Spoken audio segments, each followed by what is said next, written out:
Hello everyone, welcome to our channel Programming Historians, and today in this session we are going to learn about conditional control statement और decision control statement in C programming language. आज के session में हम देखने वाले हैं अपना conditional control statement या फिर उसे ही हम बोलते हैं डिसीजन कंट्रोल स्टेटमेंट। तो ये क्या होता है? जैसा कि हमने हमारे प्रीवियस सेशन में control statement in C programming language में इनिशियली सबसे पहले हमने सिक्वेंशियल कंट्रोल स्टेटमेंट का एक एग्जांपल फ्रेम किया था, जिसमें मैंने आपको कंपाउंड इंटरेस्ट फाइंड आउट करके बताया था। और अब अगर हम बात करें आज के सेशन में, अगर हमें यहाँ पर कुछ कंडीशन मिलती है और उसके बेसिस पे मुझे ये डिसाइड करना है कि मुझे कौन से स्टेटमेंट को प्रिंट करवाना है और कौन से स्टेटमेंट को स्किप करना है, तो उस केस में यहाँ पर मेरे पास में एक बहुत ही इंटरेस्टिंग कंट्रोल स्टेटमेंट है और वो है हमारा यहाँ पर कंडीशनल या फिर डिसीजन कंट्रोल स्टेटमेंट। तो जैसा कि आपकी स्क्रीन पर यहाँ पर आपको विजिबल है, यहाँ पर देकर रखा हुआ है आपके पास में चार टाइप के कंडीशनल या फिर डिसीजन कंट्रोल स्टेटमेंट होते हैं, जिसमें है सबसे पहले इफ स्टेटमेंट, फिर उसके बाद में आता है इफ एल्स स्टेटमेंट, फिर उसके बाद में आता है आपके पास में नेस्टेड इफ एल्स स्टेटमेंट, और फिर उसके बाद में आता है आपके पास में यहाँ पर एल्स इफ लैडर। राइट। तो अब अगर हम बात करें कि ये जो चार देकर रखे हुए हैं इसकी फंक्शनिंग क्या है, इसमें कैसे क्या कंसेप्ट हम इंप्लीमेंट करेंगे, कैसे क्या इसके एग्जांपल फ्रेम करेंगे, तो हमें वो यहाँ पर डिस्कस करना है हमारे आज के सेशन में। तो चलते हैं हम यहाँ पे। सबसे पहले अगर मैं बात करता हूँ इफ स्टेटमेंट की, अब ये इफ स्टेटमेंट का सिंटैक्स आपको यहाँ पर देकर रखा हुआ है।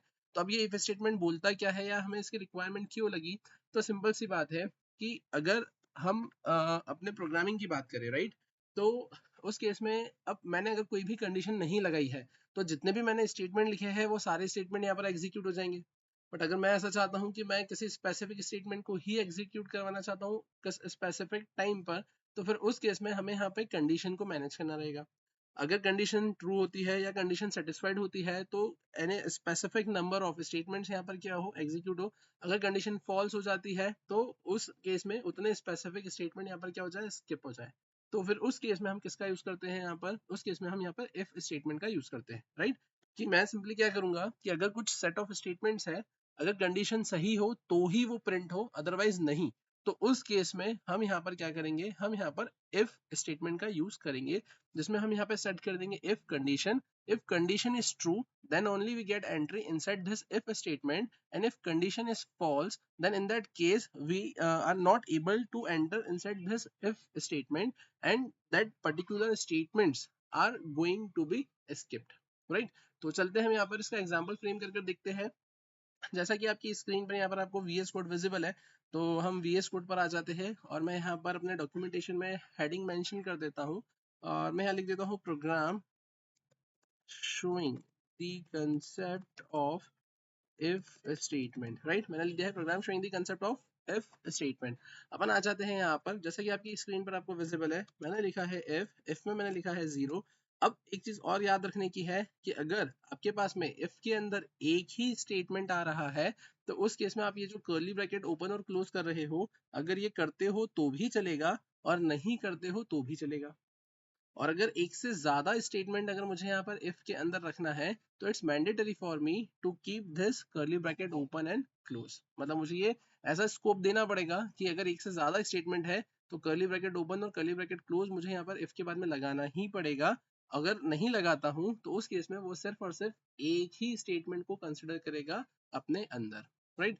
तो अगर हम बात करें यहाँ पर, मैंने लिखा है सिंपली यहाँ पे प्रिंट एफ और मैंने यहाँ पे मेंशन कर दिया है स्टेटमेंट 1 और मैंने कर दिया यहाँ पे लाइन चेंज। अब मैं यहाँ पर आता हूँ, मैंने इसे कॉपी किया, मैंने इसे पेस्ट किया। पेस्ट करने के बाद में मैंने क्या किया है यहाँ पर, अब जैसे कि मैंने आपको बोला था कि अगर एक ही स्टेटमेंट हो तो curly bracket open and close नहीं भी करेंगे तो चलेगा, तो मैंने हटा दिया। मैंने इसे कॉपी किया, कॉपी करके मैंने यहाँ पर इसे पेस्ट किया।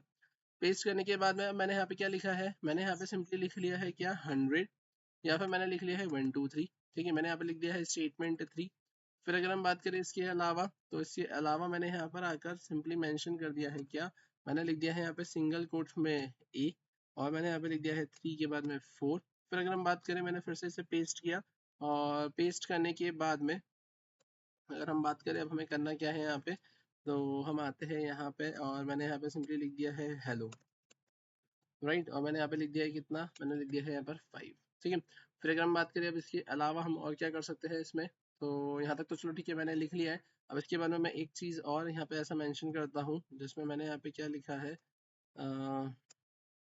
हम यहाँ पर आते हैं, हम इसे हटाते हैं यहाँ से। मैंने यहाँ पर आकर लिखा है इफ, और इफ में मैंने यहाँ पे मेंशन कर दिया है 56 डिवाइडेड बाय 8, राइट। मैंने यहाँ पे लिख दिया है स्टेटमेंट 6 और फाइनली मैं एक स्टेटमेंट और यहाँ पे लिख लेता हूँ, मैंने इसे कॉपी किया, कॉपी करके मैंने इसे सेव किया, सेव करने के बाद में मैंने मेंशन कर दिया है 8 डिवाइडेड बाय 56 और मैंने यहाँ पे लिख दिया है 7। तो अब अगर हम बात करें कि इतने जो मैंने यहाँ पर इफ स्टेटमेंट लिखे हैं तो इसमें से मुझे क्या आउटपुट मिलने वाला है, तो अगर हम बात करें सबसे पहले, है ना, हम इसे रन करते हैं। मैंने इसे सेव किया, सेव करके मैं रन करता हूँ। रन करने पर मैंने स्क्रीन को क्लियर किया सबसे पहले, प्रोग्राम नंबर 13 मैंने कंपाइल किया, सक्सेसफुली कंपाइल हुआ, मैंने इसे रन किया तो आप देखेंगे मुझे 2, 3, 4, 5 और 6 देखने को मिला है। मुझे यहाँ पर 1 और 7 देखने को नहीं मिला। अब ऐसा क्यों? ऐसा इसलिए क्योंकि आपने कंडीशन के प्लेस पे 0 लिख दिया था, और कंडीशन के प्लेस पर अगर आप 0 लिखते हैं तो उस केस में वो फॉल्स कंसिडर होगा, और अगर वो फॉल्स कंसिडर होगा तो वो स्टेटमेंट आपका प्रिंट नहीं होगा। वहीं अगर हम बात करें इफ में मैंने लिखा है 1, तो अदर देन 0 अगर आप कुछ भी लिखते हैं तो वो ट्रू कंसिडर होता है। तो यहाँ पर जो 1 है वो अदर देन 0 है, इसलिए ये ट्रू कंसिडर हुआ और आपका स्टेटमेंट 2 चल गया। सिमिलरली 123 भी अदर देन 0 है, इसलिए ये भी चल गया। फिर सिमिलरली आपका ए कैरेक्टर है अदर देन 0, तो ये भी चल गया। सिमिलरली हेलो आपका स्ट्रिंग है, सीक्वेंस ऑफ कैरेक्टर्स है, तो उस केस में ये भी चल गया। 56 डिवाइडेड बाय 8 की अगर हम बात करें, है ना, तो उस केस में यहाँ पे जो मुझे रिजल्ट मिलेगा वो पॉजिटिव नंबर मिलेगा प्लस ग्रेटर देन 0 मिलेगा। ठीक है, यहाँ पर आप बोल सकते हैं 8 7 56। ठीक है, ठीक है, तो अब यहाँ पर क्या होगा, तो यहाँ पर आपको मिल जाएगा स्टेटमेंट अपना। ठीक है, और उसके बाद में अगर हम बात करें 8 डिवाइडेड बाय अगर मैं 56 करता हूँ तो उस केस में मुझे यहाँ पर मिलेगा 0 पॉइंट समथिंग, और 0 पॉइंट समथिंग की अगर हम बात करें तो यहाँ पर आपके पास में 8 है इंटीजर, 56 है इंटीजर, और integer integer simply gives you integer. तो फिर उस केस में यहाँ पे 0 पॉइंट समथिंग का वो 0 ही कंसिडर करेगा, और उस केस में यहाँ पर आपका स्टेटमेंट फॉल्स, कंडीशन आपकी फॉल्स कंसिडर होगी और आपका स्टेटमेंट यहाँ पर प्रिंट नहीं होगा। तो इस अकॉर्डिंगली अगर हम बात करें तो यहाँ पर आपको जो प्रिंट होते हुए देखने को मिल रहा है वो 2, 3, 4, 5 और 6 ही होते हुए देखने को मिल रहा है। राइट, तो कुछ इस तरीके से यहाँ पर आपके स्टेटमेंट ऐसे प्रिंट हो रहे हैं। तो ये था हमारा कंसेप्ट किसका, सिंपली हमारे इफ स्टेटमेंट का। अब अगर हम बात करें इसके अलावा, तो इसके अलावा अगर हम ऐसा बोले कि ठीक है कि अगर कंडीशन सही है तो मुझे एंटर मिल गई, कंडीशन फॉल्स है तो मैं उतने स्टेटमेंट स्किप कर दूंगा, लेकिन इफ आई वांट कि अगर कंडीशन फॉल्स होती है तो उस केस में भी मेरे कुछ स्टेटमेंट यहाँ पर प्रिंट हो, मुझे कुछ मैसेजेस मिले यहाँ पर, या मेरा कोई अदर टास्क यहाँ पे परफॉर्म हो, तो फिर उस केस में हमें यहाँ पर किसका यूज करना रहेगा, तो उस केस में हमें यहाँ पर इफ एल्स का यूज करना रहेगा। तो इफ एल्स हम कैसे यूज करेंगे तो वो हम कवर अप करेंगे हमारे नेक्स्ट सेशन में।